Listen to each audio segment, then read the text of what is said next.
President Trump and I are working in full cooperation and coordination between us. Hamas cannot continue as a military or government force, a nuclear Iran that could then hold itself immune from pressure and from action. That can never happen. We will bring all our hostages home, and we will ensure that Gaza never again poses a threat to Israel. Related to that, the president's been very clear. Hamas cannot continue as a military or government force.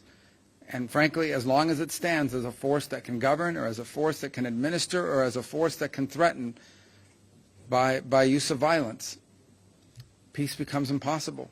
They must be eliminated. It must be eradicated.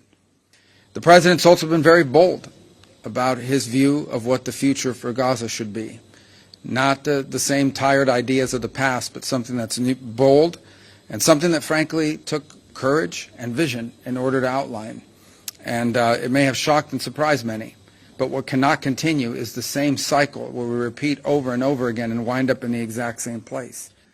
And while the fall of Assad is certainly promising and important, if Syria replacing one destabilizing force for another is not a positive development.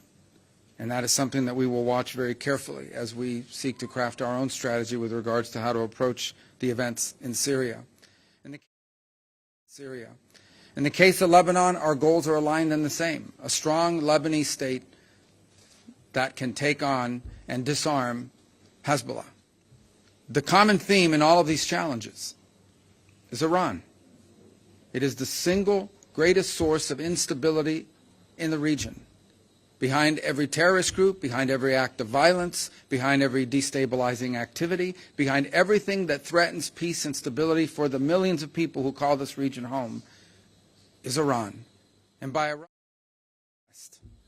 and there can never be a nuclear Iran.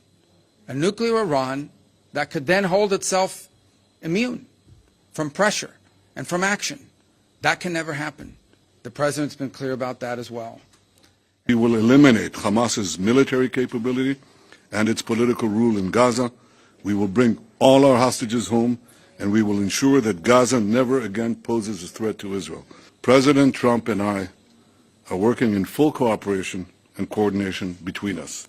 We have a common strategy, and we can't always share the details of this strategy with the public, including when the gates of hell will be opened, as they surely will if all our hostages are not released until the last one of them. Israel and America stand shoulder to shoulder in countering the threat of Iran. We agreed that the Ayatollahs must not have nuclear weapons. And we also agreed that Iran's aggression in the region has to be rolled back. Over the last 16 months, Israel has dealt a mighty blow to Iran's terror axis. Under the strong leadership of President Trump, and with your unflinching support, I have no doubt that we can and will finish the job.